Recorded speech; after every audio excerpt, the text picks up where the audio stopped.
강혜신의 오늘의 미국.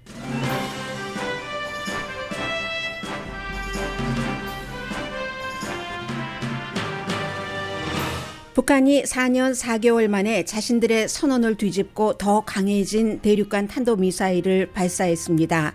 물러나는 대통령과 차기 대통령이 험한 분위기로 만나지도 않는 정치 기류에서 생긴 사태라 더욱 주목됩니다. 바이든 대통령은 자신의 임기뿐 아니라 지난 70년 사이 세계사에서 가장 중요한 시기에 가장 중요한 우크라이나 관련 미팅을 전쟁이 일어난 유럽에서 하고 있습니다. 바이든 대통령이 나토와 유럽연합 G7 국가를 더욱 결속해야만 지금까지 푸틴을 눌렀던 성공이 지속되게 됩니다.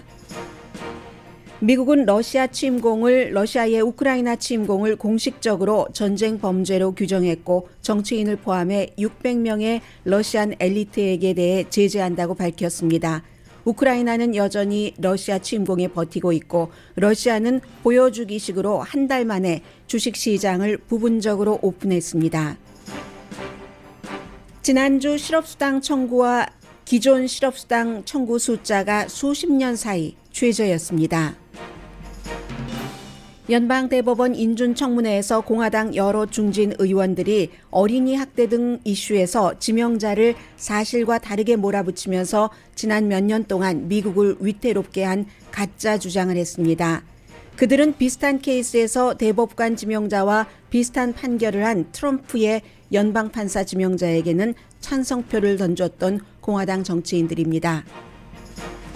우크라이나 사태, 북한 이슈에서 중심적인 역할을 한 매들린 올브라이트 미국 최초의 여성 국무장관이 84세로 사망했습니다. 그는 나토 확장에 큰 역할을 했고 북한을 방문한 미국 최초의 국무장관이었습니다.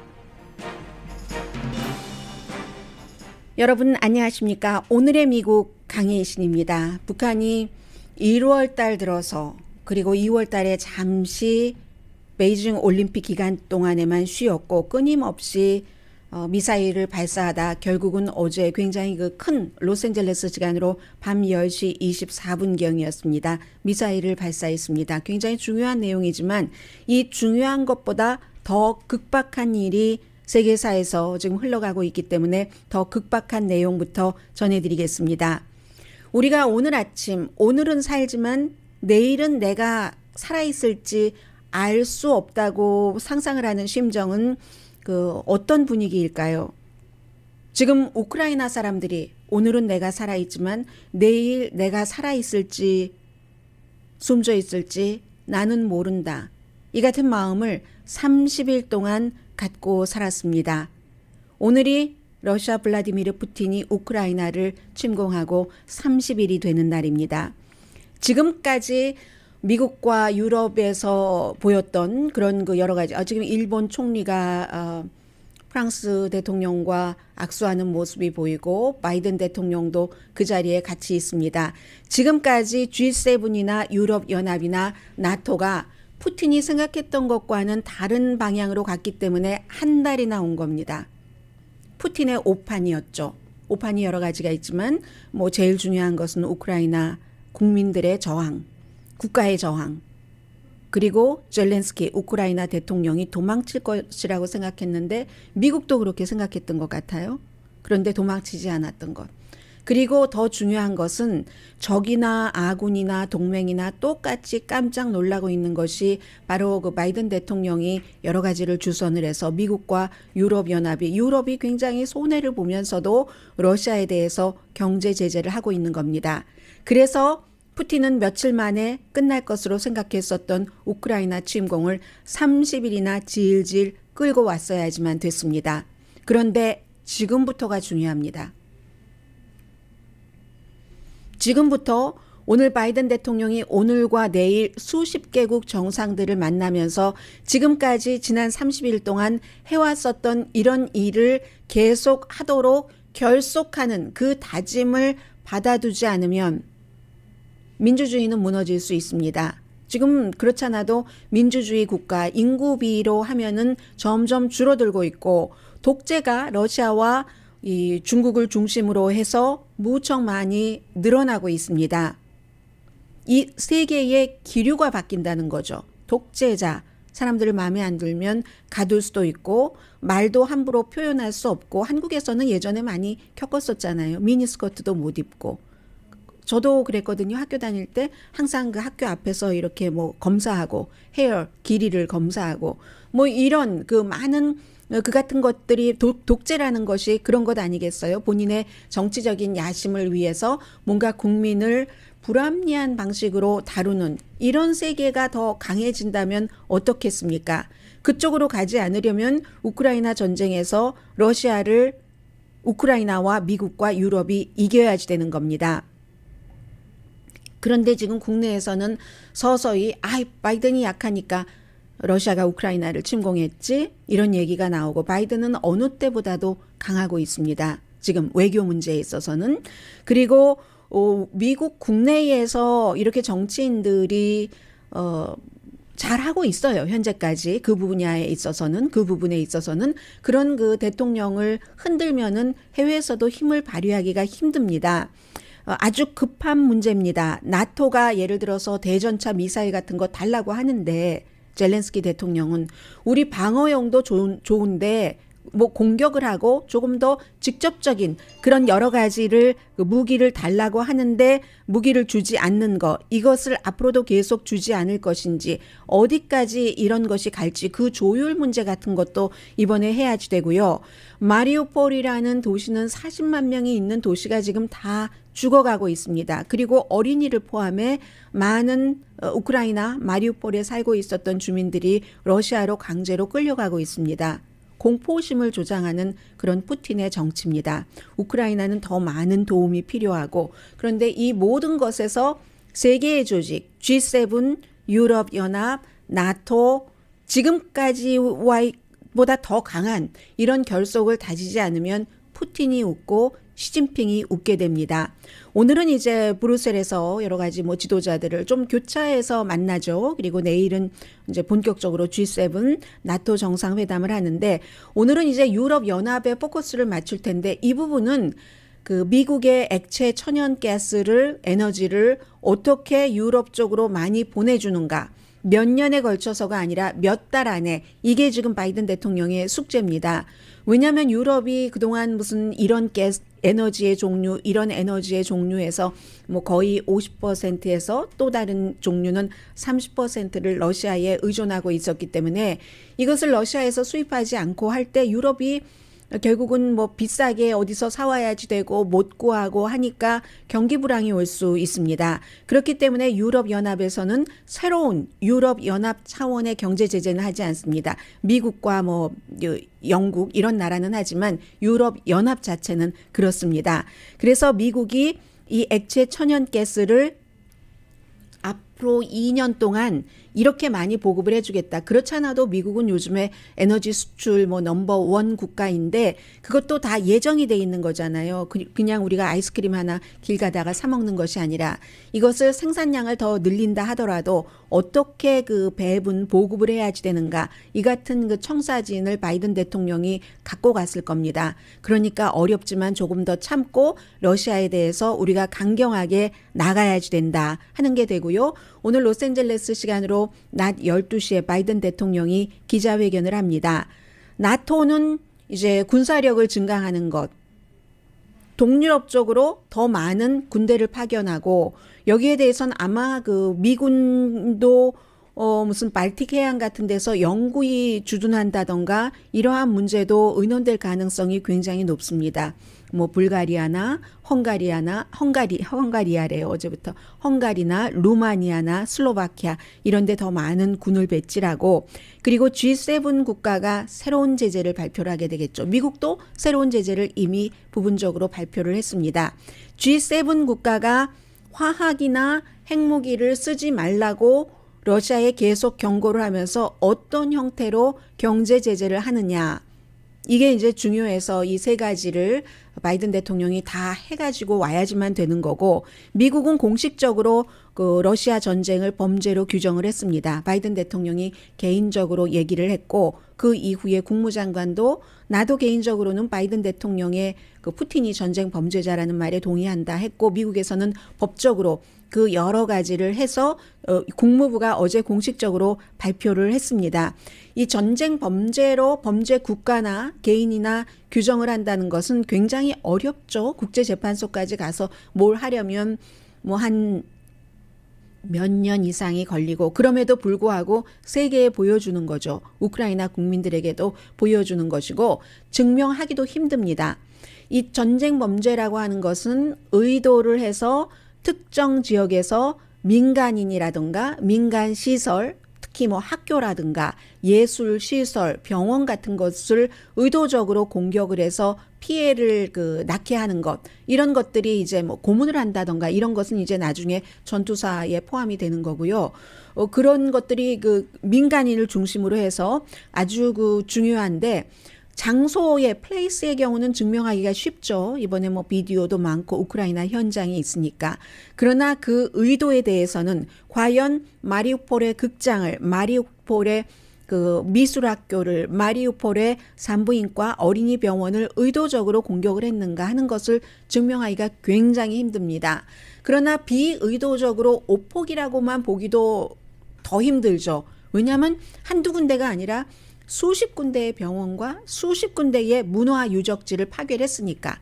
전쟁 범죄라는 것에 속하는 중요한 카테고리 가운데 하나가 그 나라의 문화, 역사, 유산을 의도적으로 파괴했을 때입니다. 그래서 이제 지금 미국은 그렇게 했고요. 이게 이제 제네바 협약이 1차, 2차, 3차, 4차까지 돼 있잖아요. 뭐 1800년대부터 시작해서 1949년까지 해서 계속 업데이트되는 그 제네바 협약에 따라서 러시아 블라디미르 푸틴을 전범으로 하느냐. 지금 미국은 이런 것을 하고 있고, 600명의 정치인, 그러니까 뭐 러시아의 뭐 하원, 뭐 정치인 300 몇십 명과 그 밖에 여러 사람들, 또 블라디미르 푸틴의 전쟁을 돕고 있는 국방회사 등등 해서 이제 제재를 한다 하는데, 이 부분은 미국도 미국이지만 G7 국가와 협상을 하게 될 겁니다. 영국이 제재를 많이 했었죠. 첼시 구단주를 포함을 해서 65명의 새로운 러시아 관련 제재자 명단을 발표를 했습니다. 이 가운데 얼마 전에 말씀드렸었던 러시아의 외무장관의 스텝도로가 영국에서 아주 화려한 생활을 하면서 뭐 집도 지니고 20대 초반인데 20대 중반인가요? 24살인가 25살인가 그런데 그 전부터 영국에 살았고 그러한 것들을 이제 압수한다는 것을 발표를 했습니다. 또 미국은 난민 10만 명을 받아들인다고 했고, 그러자 이제 러시아에서 만약에 아직도 이제 러시아로부터 에너지를 수입을 하고는 있으니까요. 완전히 100% 중단한 건 아니니까 러시아에 우호적이지 않은 그런 국가는 루블화로 내라. 이게 이제 제재 효과를 없게 한다는 궁극적으로 그런 목적이고, 또 그 사이에 미국인 기자 여러 명 숨졌지만 팍스와 뭐 팍스와 뉴욕타임스는 아니고 일반 기자를 포함을 해서 러시아 기자도 숨졌습니다. 독립뉴스 사이트 인사이더라는 그런 곳에 이제 기사를 보내는 기자가 숨졌다고 하고, 러시아의 경우는 글쎄요. 어제 밤까지 제가 오늘 아침에는 다시 확인하지 못했습니다만은 러시아 국방장관이 지금 12일째 안 보인다는 겁니다. 국방장관은 이 전쟁에서 가장 중요한 사람이고 원래도 이 푸틴의 최측근입니다. 외무장관과는 조금 달라요. 외무장관은 외무적인 외무, 다른 나라와 일을 많이 해본 그 같은 매너와 감각도 있기 때문에 협상을 하자 하는 것을 하고, 국방장관은 다르잖아요. 푸틴과 예전에도 구소련 시절에도 같이 일했던 사람으로. 그런데 이 사람이 지금 12일째 안 보여서 전쟁이 지고 있는 것에 대한 책임인가? 뭐 이런 추측도 할 수 있는데, 심장 문제로 인해서 그렇다 하는 그 정도 지금 보도가 나오고 있고요. 그리고 그 국방장관의 딸이 31살인데 최근에 본인의 아기, 베이비예요. 베이비와 우크라이나를 상징하는 파란색, 노란색 옷을 입고 이런 것을 뭐 소셜 미디어에 올리기도 했습니다. 기본적으로 공식적으로는 지금 심장 문제다 이런 얘기가 나오고 있고요. 나토 관계자도 러시아군이 한 작게 7,000명에서 많게는 15,000명 정도 우크라이나 전쟁에서 숨졌다고 봅니다. 미국은 이것보다 조금 낮게 계산을 하고 있고요.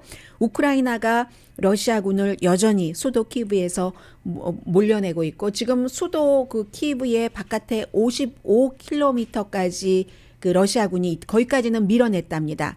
마일로 따지면 34마일 정도. 로스앤젤레스에서 뭐 시티 오브 오렌지 그 정도 되나요? 보통 한국 분들이 많이 살고 계시는 풀루턴 이런 지역이 25마일 되니까요. 그 정도까지는 밀쳐냈답니다.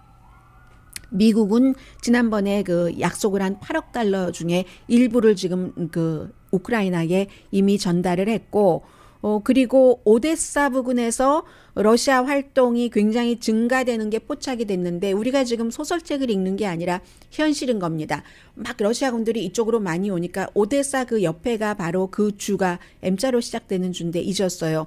그 고려인 아버지를 두고 우크라이나가 인이 어머니인 그런 그 비탈리 킴 주지사가 열심히 잘 맡고 있는 곳이잖아요. 그쪽에서 지금 막 증가한다고 하거든요. 그런데 지금 우크라이나나 뭐 다른 그 나토군은 저 위장하는 거 아니야? 이쪽으로 그럼 우크라이나 군이 다른 나라의 군대가 지금 지상군이 들어가지 못하니까 우크라이나 군이 이쪽으로 빠져서 이쪽을 막으려고 할 때 키브로 가는 거 아니야? 여러 가지 계산을 지금 막 해야지 되는 지금 그런 상황입니다. 우크라이나는 어제 얘기한 것을 보면은 전쟁을 끝나기 위해서 어느 정도 그 푸틴에게 양보할 수도 있다 하는 형태의 말도 했는데 그러면서도 한편으로는 푸틴이라는 사람을 믿지 못하는 그런 분위기가 굉장히 강하고요. 젤렌스키 대통령은 나토 정상회의에서 이제 비디오로 연설하면서 뭐라고 얘기를 했냐면 우리에게 나토 이젠 더 이상 우리에게 never 우리가 나토의 표준에 모자라는 군인이다 라고 다시는 말하지 마세요.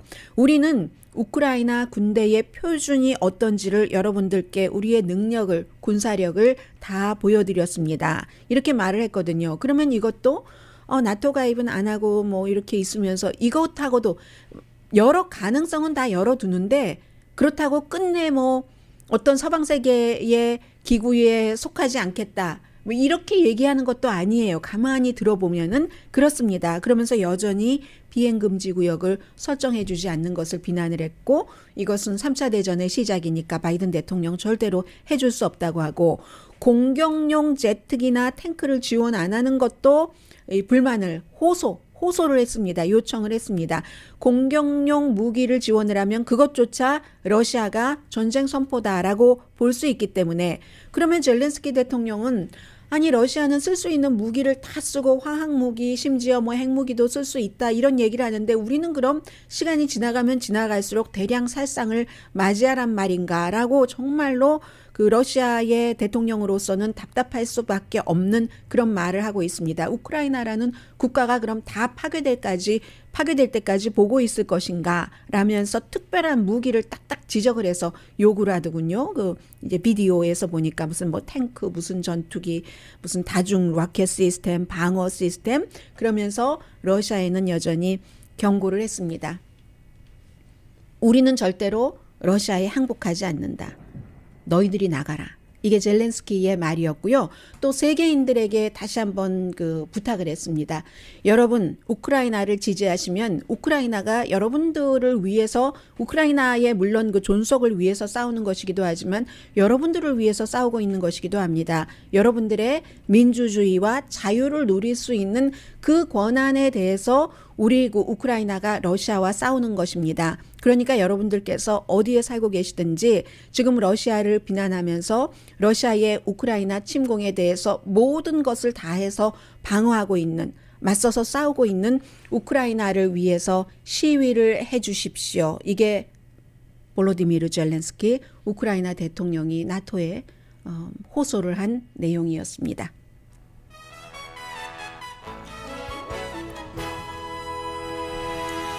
이제 전쟁이 깊어지고 경제 제재가 심해지면은 각 나라에서 본인들에게 타격이 오기 때문에 더 많은 타격이 올 수 있는 나라도 있고 조금 덜한 나라도 있고 하는데 그렇기 때문에 흐지부지 되는 게 아닌가 하는 것을 다지기 위해서 지금 바이든 대통령이 갔고요.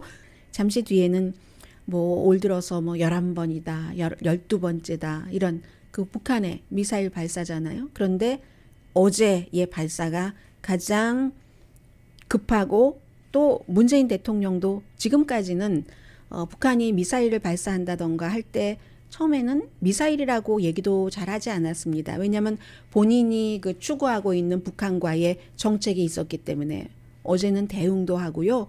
이게 지금 인수위원회와 그 말하자면 윤석열 당선자와 굉장히 지금 험한 말이 오고 가면서 만나지도 않고 있고 미국도 아닌데요. 그렇기 때문에 어제의 북한의 이 미사일 발사는 굉장히 중요하게 받아들여지고 그리고 예상됐던 일이기도 하고요. 그 밖에 미국 뉴스와 함께 전해드립니다.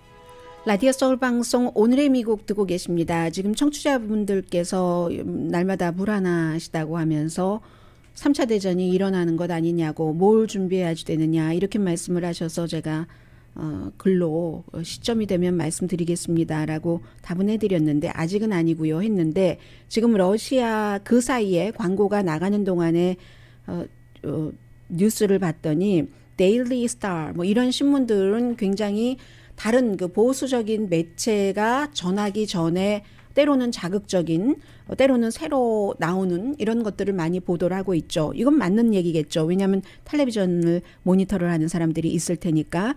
러시아 텔레비전이 3차 대전이 곧 일어나고 3차 대전이 일어난다면 핵전쟁이 될 것이다. 그리고 그 3차 대전은 러시아와 서방 세계와의 싸움이다. 우리가 좋아하든지 그러길 원하든지 원하지 않든지 이 핵무기를 그때는 쓸 수밖에 없다. 이런 내용들이 지금 러시아의 텔레비전에서 보도가 되고 있다고 하는데 이 러시아의 그 국영 텔레비전이에요. 국영 텔레비전은 사실은 그 전문가들이 얘기라고 하는 것보다 여기 사진도 나오네요. 지도를 가운데 크게 이제 그려놓고 한 5명이 지도를 가리키면서 얘기를 하고 있는데 러시아 국영 텔레비전은 항상 푸틴이 원하는 말을 그 대신 해주는 것이고 그리고 푸틴은 실제로 딱 그렇게 할 것이다 하고 한다기보다는 그렇게 따지고 보면 우크라이나 전쟁 안 일으킨다, 침공하지 않는다 하고 몇 주일씩 얘기를 했잖아요. 그때도 그럼 선포를 하고 도망갈 사람 피신할 사람 피신하게 하고 했어야죠. 푸틴의 말은 믿을 수 없는 겁니다. 무슨 목적으로 그러니까 나 이럴 수도 있으니까 너희 조심해 라는 것으로 받아들일 수도 있고 정보력에 있어서는 미국과 영국 플러스 뭐 이스라엘 정도라고 할까요? 그런 나라들이 많이 갖고 있으니까 그 분석들이 지금 오늘은 벨기에에서 내일은 이제 폴란드로 가죠. 그 바이든 대통령이 다 그 얘기가 될 겁니다. 오늘의 미국에서도 아마 그 내일부터는 지금 미국에서도 국가 입장에서 만약에 그 러시아가 핵무기를 쓰면 어떻게 돼야지 되나 하는 것을 준비를 하고 있거든요. 내일은 저도 아마 그런 부분을 조금 전해드려야지 될 것 같고요. 오늘 또 다른 긴급 사태는 어제 일찍 잠을 주무신 분이 계신다면은 10시 24분경 그 한국 날짜로 2시 24분이었으니까요. 거의 5년 만에 2017년 11월 달에 대륙간 탄도미사일을 발사하고 처음이었습니다. 그리고 그때는 한창 뭐 문재인 대통령과도 회담했지만 그보다는 트럼프 전 대통령과 회담을 했기 때문에 우리가 이거 대륙간 탄도미사일 시험은 중지하겠다라고 얘기를 했었는데 그 본인들의 선언을 스스로 깬 겁니다. 그리고 글쎄요, 지금 정확하게는 모르지만 일본과 한국이 약간의 그 발사체에 대해서 차이를 갖고 있는 것 같아요. 한국은 뭐 화성 15호다라고 얘기를 하고 있고 일본은 좀 새로운 발사체다라고 얘기를 하고 있고 그런데 분명한 것은 2017년 11월 달보다 고도도 더 높고 거리도 더 멀었다는 겁니다. 요즘 계속 발사하고 있는 평양 순안 그 비행장 일대에서 동해상으로 발사를 했는데 683마일을 가서 71분 만에 추락을 했습니다. 고도는 3,728마일. 그런데 지난번에 2017년 11월 달에는 당시 고도가 2,796, 거의 한 1,000마일 정도 차이가 나네요. 거리는 당시에는 596마일이었는데 지금은 683마일이니까 거리도 거의 100마일 정도 차이가 나는 거죠. 그렇기 때문에 파워풀한 대륙간 탄도미사일 이 정도면은 미국 전역을 공격을 할 수 있다, 타격할 수 있다라고 보고 있는 겁니다. 한국과 미국이 이미 경고를 했기 때문에 레드라인을 이번에 넘어선 겁니다. 그리고 이 시점 자체가 바이든 대통령이 국내에 있질 않잖아요. 우크라이나 그 전쟁 이 문제 때문에 그것도 극박한데 거기에 갔을 때 지금 이렇게 있는 것이고, 얼마 전에 이제 그 화성 17호를 발사해서 실패를 했는데 실패하고 8일 만에 바로 이렇게 발사를 한 겁니다. 그랬더니 이번에는 한국에서 곧바로 대응을 했습니다. 뭐 합참이 뭐 지해공 이 미사일을 다 발사하고 뭐 현무 2 현무 뭐 미사일 한 발, 그리고 뭐 여러 가지 뭐 전술 미사일 시스템도 한 발을 발사를 했다고 하고 비난도 하고, 미국도 이제 백악관에서도 이거는 아니다 하면서 얘기를 하고, 이 부분에 대해서 바이든 대통령이 좀 전에도 그 일본 총리와 있던데 기시다 후미오 총리와 짧은 그 대화도 했다고 하고요. 유엔 안전보장 이사회의 여러 결의안은 북한이 어제 그 발사를 했었어는 안 된 겁니다. 북한은 뭐 자신들의 주권이라고 인공위성 궤도에 쌓아올리는 건데 뭐 이렇게 얘기를 하고 있고, 그런데 인공위성을 궤도에 올리기 위해서 로켓 발사하는 것이 장거리 탄도미사일 개발이다. 그런 그 플랫폼으로 쓰기 때문에 그 유엔에서는 금지를 시킨 거고요. 아무튼 이런 겁니다. 그런데 한국에서 지금 이러고 있을 때는 아니잖아요. 문재인 대통령과 윤석열 당선자가 뭐 청와대에 안 들어간다. 그런데 그 청와대에 안 들어갈 때까지 무슨 뭐 다른 곳에 있겠다라고 윤석열 당선자가 얘기를 하고, 거기에 대한 예비비 같은 것 지원하지 않고, 또 이제 한국은행 총재도 청와대에선 충분히 협의하고 임명을 했다. 지금 임기가 얼마 남지 않았잖아요. 그런데 한국은행 총재가 4년이고 임기가 4년이고, 한국은행 총재라는 것은 미국 연준 의장과 마찬가지로 통화정책 같은 거 경제를 하기 위해서 어떻게 하는가 이런 것에 굉장히 중요한 인물이고, 4년이면은 이제 그 대통령의 임기가 5년이니까 대통령 임기 4년 동안 대통령이 원하는 경제 방향으로 갈 수가 없다는 게 이제 윤석열 그 당선인 측의 주장이고, 청와대는 아니 협의를 다 했는데 윤석열 당선인 측은 협의를 하지 않았는데 지금 이런 문제도 있고, 물론 그 이해가 됩니다. 이 지금 딱 한국은행 그 총재 신임 아직 선서는 안 했으니까 그 총재로 딱 그 대통령이 설정을 한 그 인물이 뭐 중도적인 인물이다 뭐 이런 얘기도 있고, 누구나 임기 말년에는 조금 이렇게 다져야지 되고 봐줘야지 되는 그런 부분도 있습니다. 로스앤젤레스 총영사도 선거 끝나고 그 다음 날인가 왔던데요. 선거 날인가 선거 다음 날인가 LA에 도착했으니까 문재인 대통령 임기와는 거의 상관이 없이 온 거잖아요. 그런 형태의 많은 것들을 그럴 수도 있고, 그러나 또 지금 감정이 나쁘니까 이쪽에선 비난하는데 그럴 땐 아닌 것 같아요. 북한이 저렇게 미리 예정됐었던 것 아닌가요? 이 김일성 전 주석 무슨 생일, 무슨 뭐 태양절 이런 즈음이 되면은 더 심해질 수도 있는데 만나야 되겠죠. 지금 이 문제는 그 면에서 굉장히 중요하다고 생각됩니다. 문재인 대통령 이렇게 당장 대응도 하고 뭐 회의도 소집하고 직접 말도 하고 하는데 그 전에는 그렇지 않았잖아요. 또 전혀 북한이 미사일을 발사해도 심지어 미사일이란 말조차 안 하고 그런 말까지 나오는데 며칠 걸린 적도 있고, 발사체라고 했고, 뭐 국가안보회의도 나중에 한다던가 애매하게 한다던가 그렇게 많이, 물론 그때는 그 본인의 개인적인 것도 있고, 어머니 아버지가 북한에서 내려오셨고 정말 평화를 위해서 북한과 어느 정도 양보를 하더라도 잘 가야지 된다 이런 게 있었을 때였기는 하지만, 그렇게 그 북한에 대해서 굉장히 보드랍게 하다가 이번에는 굉장히 또 강하게 나가니까 이건 이 청와대로 들어가지 않겠다고 하는 윤석열 당선자에게는 출발부터 좋을 수는 없는 거잖아요. 윤석열 당선자는 도발이라고 얘기를 했고, 문재인 대통령은 이번 이 사태를 도발이라고까지는 하지 않았고, 한국은 그런 면에서 이 세상의 어느 나라 대통령이, 트럼프 전 대통령은 그랬지만 트럼프 전 대통령 이외에 당선이 되고 지금 며칠이 지났습니까? 그런데 서로 만나지 않고 북한은 저렇게 도발을 하는 것이 굉장히 위험하다고 보여집니다. 두 사람 지도자 다 망신스러운 일이죠. 사실은 누구 한 사람이 아니라. 그리고 북한에 대해서는 미국 국무장관으로서 96년도에 그 빌 클린턴 전 대통령이 임기 2기에 국무장관으로 했으니까는 그 이후에 이제 임기 말년에 방문을 했거든요. 북한을 매들린 올브라이트. 그래서 이제 평양 잊어먹었어요. 그 어떤 그 스테디움도 거기서 막 매스 게임 하는 거 미국 사람이 그런 거 처음 봤죠. 최근에는 그래도 아주 막 정열적으로 그리고 질서정연하게 춤추는 뭐 케이팝 스타들이라도 봤지. 그 당시에는 막 완전히 처음 봐서 너무 막 깜짝 놀라고 이랬던 장면도 있는데 그럼에도 불구하고 그때는 지금처럼 우크라이나가 아니라 중동 문제 때문에 이스라엘 팔레스타인 때문에 끝내 빌 클린턴 전 대통령이 그 문제를 처리하지 못해서 나중에까지 아쉬워했는데 그 매들린 올브라이트 미국 최초의 여성 국무장관이 84세로 숨졌습니다. 암이었습니다. 그리고 이분은 우크라이나와도 연관이 많습니다.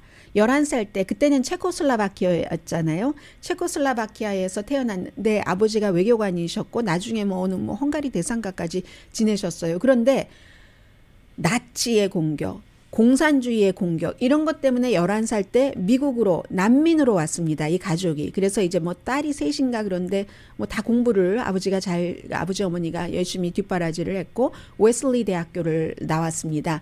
그래서 이제 뭐 국무부에서 일을 하고 이제 카터 대통령 때부터 조금 도드라지게 일하고 그전에는 의회 정치인의 보좌관도 했고 하다가 이제 클린턴 전 대통령이 처음에는 유엔 대사를 했죠. 유엔 대사를 하는데 이분이 키가 굉장히 작아요. 4피트 10인치인데 4피트 10인치인데 거의 남자들이 많잖아요. 어떤 남자가 막 조롱을 하기도 했고 그럼 강단이 대단해요. 해서 그렇게 막았고 그래서 유엔 대사를 하고 할 때 이라크 이런 문제들이 있었고 브로치로 자신의 생각을 말하는 것으로 유명하잖아요. 이라크가 저 뱀 같은 뭐 이러니까 그 다음에는 이라크 사람들이랑 만날 때는 뱀 브로치를 달아요. 그리고 날 조심해 하는 메시지를 주고 싶으면 거미를 단다던가 아니면 희망이에요. 지금 뭔가가 잘 될 것 같아야 하면 풍선 브로치를 달고 그리고 또 뭐가 있던가요? 기분 좋다. 이거 좋은 분위기 하면 나비를 달고 이런 형태로 외교를 하고 국무장관으로 이제 돼서 많은 일을 했는데 나치를 피해서 공산주의를 피해서 미국으로 왔기 때문에 이 유엔 대사하고 또 국무장관하고 할 때 나토에 대해서 나토가 강해야지 된다는 것을 상당히 강조를 했어요. 그래서 뭐 체코라든가 헝가리라든가 또 다른 나라도 그때 나토에 가입하게 됐거든요. 그런 최초의 국무장관 이 여성이 숨졌습니다. 그리고 국무부에 라마단 달력도 만들었어요. 그 당시에 96년도였으니까 국무부 이슬람을 알아야지 된다. 이 사람은 유대인이고요. 이제 카톨릭이었고요. 이 알아야지. 그 이슬람에 대해서 우리가 아무것도 모르고 그러는 것은 아니야 하면서 그런 것도 만들었고 2012년도에 버락 오바마 전 대통령이 자유의 메달을 줬고 발칸반도의 뭐 평화 유지하는 데 힘을 썼다 하면서 2016년도에는 힐러리 클린턴 캠페인에 성공하지 못했지만 거기서 열심히 일했고 최근까지는 조지타운 대학교에서 가르치기도 했습니다. 바이든 대통령이 어제 얘기를 하더군요. 유럽으로 떠난 뒤에 이 발표가 나왔거든요. 내가 매들린 올브라이트 국무장관을 생각하면 당시에 이제 본인이 연방 상원 의원이었으니까 일을 같이 했었을 때 그 받았었던 그 느낌이 굉장히 우아하고 또 그 품위가 있으면서도 정말 강한 사람이다. force, 힘. 물론 그 힘은 자유, 민주주의에 관한 힘이죠. force를 줬었던 그런 매들린 올브라이트였다라고 얘기를 했습니다. 그리고 첫 번째 국무장관이었지만 그 이후에 한 사람이 길을 트니까 콘돌리자 라이스, 아들 부시 대통령 시절에 국무장관이 후임자로 나왔고 또 아프리칸 아메리칸이잖아요. 콘돌리자 라이스는. 그리고 그 다음이 힐러리 클린턴. 이리하여 미국은 3명의 국무장관이 이 국무장관이 몇 번째였던가요? 몇십 번째였었을 텐데요. 이 매들린 올브라이트가 64번째 국무장관이었거든요. 이 앞에 63명은 모두 남자였습니다. 그런데 여자가 딱 차고 들어가고 나서 그 다음에도 여자가 아프리칸 아메리칸 여자, 그 다음도 또 여자 이런 일이 있었습니다. 잠시 뒤에 경제 뉴스 전해드립니다.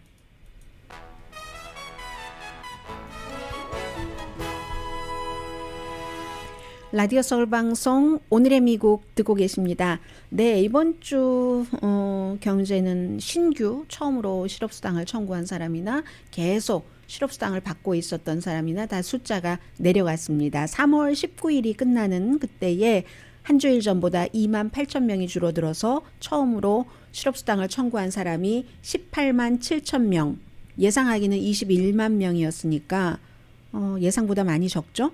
이게 1969년 9월 이후에 가장 그 작은 숫자랍니다. 한 주일에 실업수당을 청구한 게 몇십 년입니까? 69, 70, 80, 90, 2000, 2019, 40 몇 년 만인데 50 몇 년 만인데요. 그리고 이미 실업수당을 받고 있는 사람은 6만 7천 명이 줄어들어서 135만 명. 이건 이제 한 해 뒤 1970년대 이후에 가장 낮은 것이라고 하고, 연준 의장이 며칠 전에도 얘기를 했잖아요. 이 고용시장이 굉장히 대단히 타이트하다. 임금은 빨리 오르고 있다. 그리고 그 감원은 요즘 사람이 없는데 어떻게 감원을 합니까? 감원율은 낮고 이자율이 올려서 조금 그 고통은 있겠지만 그래도 견딜만하다. 이자율도 사실은 조금 올렸고요. 그런 얘기를 했었고, 오미크론 이후에 이제 실업수당 청구 막 늘어났었던 이것은 이제 끝났다고 봐도 되는 것으로 지금 뭐 월스트리트이 보도하는 것을 보니까 전문가들은 그렇게 해석을 하고 있답니다. 그리고 대부분 이제 실업수당을 청구한 사람들을 보면은요, 지금 이제 공급망이 원활하지 않기 때문에 공장이 뭔가 물건이 와야지 만들잖아요. 또 다른 더 큰 물건을, 부품이 와야지 된다던가 원료가 와야지 된다던가. 그런데 그런 것들이 공급되지 않기 때문에 제조 공장이 문을 닫아서 임시적인 거죠. 그러니까 그것은 기간은 뭐 언제가 될지 모르지만 그런 형태로 실업수당을 청구한 사람이 가장 많다는 거고, 그래서인지 뭐 제가 방송하러 스튜디오에 들어오기 전부터 주식시장 분위기는 괜찮았습니다. 주식시장 얘기가 나왔으니까 말씀인데, 그 러시아가 한 달 만에, 오늘이 이제 한 달째니까요. 한 달 만에 부분적으로 주식시장을 오픈을 했습니다. 미국에서는 좀 허세다 이렇게 보고 있는데 2월 25일, 2월 24일 전쟁 시작했으니까 바로 그 다음날 닫았는데, 왜냐하면 루블 가치가 막 땅이 어디냐 하고 계속 내려가고 이런 상태였기 때문에 어떻게 할 수가 없었어요. 그래서 이제 그 벤치마크, 그 모엑스, MOEX 지수가 딱 한 달 만에 여니까 10%까지 상승을 하기는 했는데, 그렇다고 해서 이것도 월스트리트저널이 그 분석을 해놓은 겁니다. 경제가 좋다는 신호는 아니다. 왜냐하면 50개 가운데서 33개 주식만 거래하도록 허용을 했고, 그것도 이제 대규모로 사람들이 그 파는 것, 뭐 공매도 이거는 못하도록 하고, 외국인은 또 팔지도 못하게 하고, 이게 조절을 해서, 러시아가 조절을 해서 했다는 겁니다. 그리고 이제 러시아의 어떤 기금, 뭐 주권 기금, 국부 펀드라고 보통 얘기를 하고 있죠. 그 러시아 정부의 그 돈으로 100억 달러 정도를 주식 사는데 푼다는 겁니다. 우리가 보통 뭐 양적 완화해서 이제 연준이 돈 풀고 하는 것처럼 100억 달러를 그렇게 푼다는 얘기고, 그래서 전문가들이 그 포템킨 마켓 오프닝이다라고 얘기하는데, 지난번에 말씀드린 것처럼 러시아가 지난 20년 동안 굉장히 군사력을 강화를 하고 돈도 많이 쓰고 있는데, 워낙에 군도 부패하고 막 썩고 또 썩고 또 썩어서 그 돈이 어디 갔는지 모르고 겉으로만 번지르르하게 해서, 사실 딱 펼쳐놓고 보니까 러시아의 군사력이 생각보다 약하더라. 그게 이제 그 포템킨이라는 과거의 여제의 애인이 싹 그 술수를 써서 좋게만 보이게 하려고 했었던, 그래서 포템킨 밀리터리라고 말씀드렸는데, 이번에 역시 그 포템킨 마켓 오프닝이다, 속임수다, 이런 얘기를 하고 있습니다. 인위적으로 만들었기 때문에 리얼 마켓이 아니라 그 푸틴이 원하는 모델 형태의 마켓이다, 이렇게 얘기를 했고요. 좀 전에 어떤 분이 지금 바이든 지지율 내려가고 있다고. 네, 바이든 지지율은 처음에 그 러시아의 우크라이나 침공이 있었을 때에 그때보다 내려갑니다. 보통 내려가요. 뭐 2주일에서 많이 가면은 보통 한 2주일 있으면 내려가거든요. 그런 형태의 지지율은. 그러다가 정말로 중요하고 긴 전쟁은 한 6주일까지 간 적도 있기는 있습니다. 그러고 또 뭐 제가 트럼프 전 대통령이 뭐라고 얘기를 했는지는 모르겠는데 트럼프 전 대통령이 뭐라고 바이든을 흉봤다고 하는데 트럼프 전 대통령이야말로 어제 맨하탄의 그 시니어 검사가 사임을 하면서 사표를 던진 거예요. 왜냐하면 이 기소권을 갖고 있는 그 뉴욕의 지방 그 검사가 기소를 하는 것을 중지를 했습니다. 여러 가지 문제가 있겠죠. 과거 대통령이었고. 그런데 거기에 대해서 비난을 하고 사직서에다가 딱 뭐라고 쓰고 던지고 나간 마크 F 포메란츠 검사도 같이 그 수사를 했어요. 그런데 트럼프에게 책임을 묻지 않는 건 중대 실수다 하면서 사업 기록 등등의 혐의로 기소할 예정이었는데 그 엘빈 브래그 지방검사가 이거 일단 그 홀드를 한 거거든요. 뭐 여러 가지 있잖아요. 뭐 재산을 불렸다, 뭐 했다 하는데 미국이 그러니까 사법 시스템이 이렇게 철저한 겁니다. 그럼에도 불구하고 완벽하지 않다 해서 이걸 중지하니까 그 시니어 검사가 이건 아니지 하면서 그냥 옷 벗고 확 사표를 던지고 나갔습니다. 트럼프에 대한 조사는 조사 중이고 진행 중이고 지금 기소하지 않았을 뿐이고 전직 대통령이라는 것 때문에 여러 가지가 많이 얽혀 있긴 하지만 트럼프야말로 여전히 위험한 상태에 있습니다.